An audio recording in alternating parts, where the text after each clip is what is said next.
The situation in the housing market is continuing to go down, down, and down.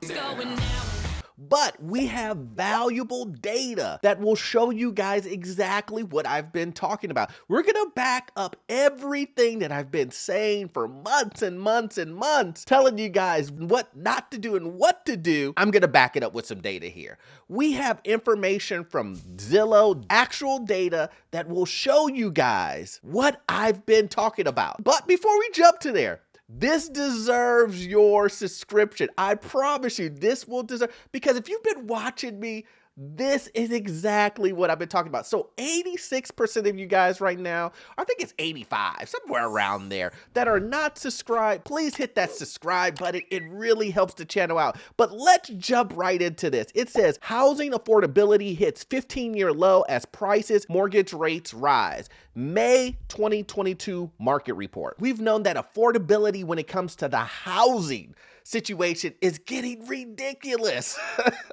It's getting ridiculous. It's getting to a point where no one can afford a home because we have interest rates that are ridiculously high. And what is the number one thing that I always say? For every 2% that the interest rate goes up, you lose $200,000 of buying power. Just think of that. Currently, you've lost $200,000 or more in buying power based on these interest rates. And no one wants to go down from a $300,000 home to a $100,000 home. No one wants that. Mortgage payments are higher than rent in 45 of the 50 largest U.S. metros, up from 22 in 2019. What did they just say?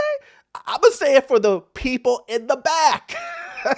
45 of the 50 largest U.S. metro areas, guys. So I've been telling you guys, and there's been a bunch of you guys in the comment section saying, don't listen to Orlando. No, buy a house. And I've been telling you guys, sit on the sideline and rent. And now we have data that is backing up that mortgage payments are now higher than rent. So we knew, well, if you've been watching my videos, you knew. If you've been watching my videos, you knew this was gonna happen. But if this is your first time watching this video, welcome to the community where we talk about all the red flags in the housing market and how you should avoid them. Price appreciation is finally starting to slow, easing slightly from 20.9% annual growth in April to 20.7% in May. Yes? And why is that going to happen? Because we are inching closer and closer to a recession. And what you don't want is you don't want to be left with the hot potato in your hand with a house that you overpaid for with a high interest rate that is now worth less than what you bought it for. So how does that look? You buy a house for $350,000, the recession hits, and you overpaid $50,000 for it, so it was really worth $300,000, but now it's only worth $250,000, so now you're $100,000 under now? That's true. Now, how long is it gonna take you to get back to that number? 4, 5 years maybe? We don't know. Inventory continues to recover from February lows, but is still 50% below 2019 levels. Well, I expect that, but remember when everyone was saying, inventory is so low, the housing market's gonna go 20, 30, 40% like it did year over year for the next 5 years? Those people are crazy. There's no way that the housing market can continue to go up that fast at that continued rate. Inventory is going to slow because people are gonna decide, I can't afford a house. Remember, wages are still stagnant. They're staying at the same level, but we have inflation, and then we also have rising costs in everything else. Gas, groceries, everything else is super high, but wages are still the same, but everything else is going up. Ladies and gentlemen, we have problems. A ballooning mortgage costs driven by skyrocketing prices and interest rates have made mortgages less affordable than any time since at least 2007. Demand for homes have pulled back in response, easing price growth, slowing sales, and boosting inventory. Look at that. Inventory is continuing to go up because people like you are saying, you know what? This is not for me. I'm gonna sit on the sidelines and wait for this to, this to blow over. Then when houses get back to where they're supposed to be, more affordable, Remember, affordable. When it gets to an affordable rate, then I'll jump in and try to buy a house. But right now, over leveraging myself and putting myself in a situation where I will lose everything, not for me. Then we go ahead and we look at this chart here, and we could see the level, the current level, where it's projected level at 5.78% mortgage rates. I think right now, I'm just gonna go ahead and while I'm doing this is look at mortgage rates right now. Mortgage rates right now, a 30-year fix is 6.35%. Even on this one, because remember, some of these reports, they lag, so it's a month behind. You know, right now, interest rates are higher than this. So it's even more pertinent that you stay and you sit on the sidelines and you just wait. Now, I'm not telling everybody cannot sit on the sidelines. Some people have to buy homes, you know, and those people in those situations, do what you have to do. You know, make sure you do your research. And if you have to pull the trigger, then you pull the trigger. But if we take a look at this, down, go up, go up, go up, go up. And then look, it's it's just a straight line up, $2,127.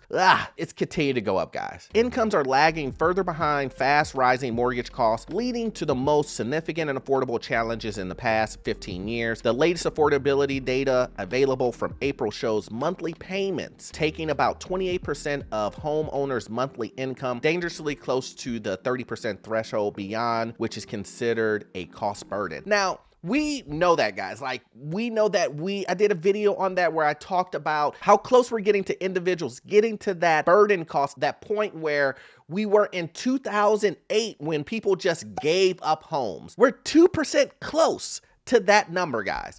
That should scare you guys, and know that something is coming around the corner. You see all of these red flags. There is no way that we're coming around the corner and you see 30,000 flags that are all red and they're all in the bucket of housing market, and you still don't think that there's gonna be a recession?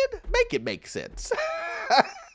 Although rents have soared since the start of 2021, the rapidly rising cost of a mortgage still make rent a cheaper option nearly everywhere. Wow. Where have we heard that before? A typical rent payment in May is more expensive than a mortgage payment with a 20% down payment, including tax and insurance, in just 5 of the 50 largest US metros. In May 2019, rent was more expensive in 28 of those metros. So just imagine, so it's just saying here from 2019 to now, obviously a lot has changed since May 2019. I mean, you're getting mortgage rates at 2.8 something percent, and mortgage rates now are a 6.3%. Guys, listen.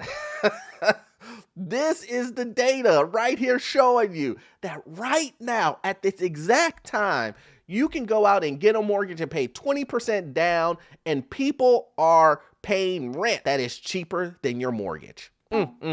So it is best guys, to sit on the sidelines like I've been preaching over and over and over again, to let this thing kind of blow on over.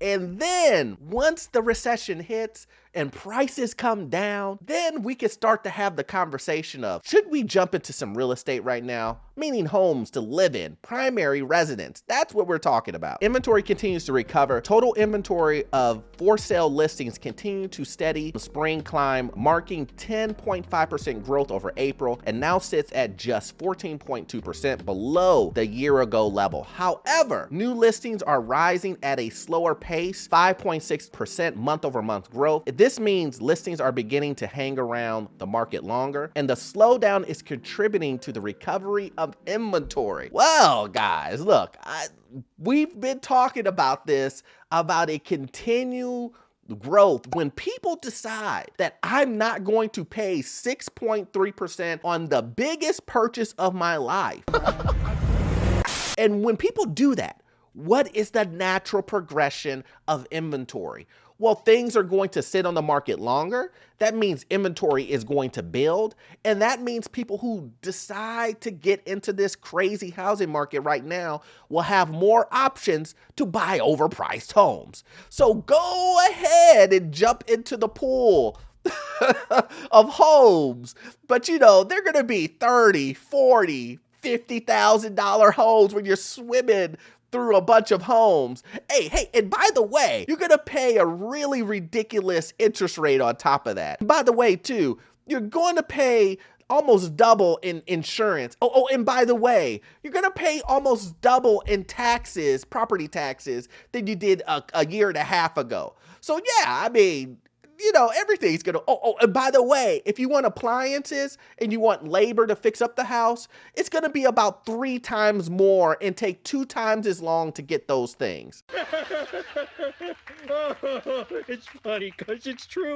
I mean, I'm just saying, you know. So let's take a look at the chart here, and you can see it going up, down, and it's continued going down. And then once we hit January 2022, it's starting to rise. And then it goes up in May to 877,000. It will continue to go up, guys. This will not be, you know, a booming summer like all summers are for real estate when it comes to selling.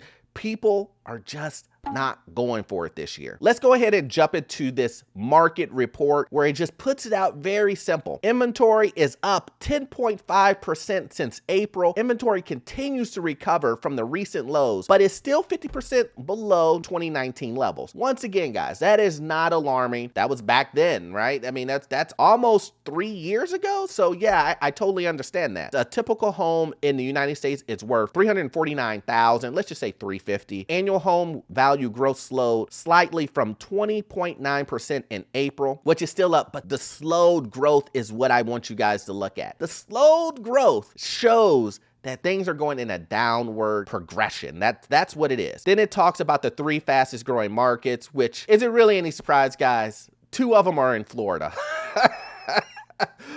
And if you watch one of my videos, you know, I talked about the key indicators of a recession normally happen in Florida. Florida is always going to go up, up, and up. But I'm telling you guys, when the recession hits, they will be the first to explode.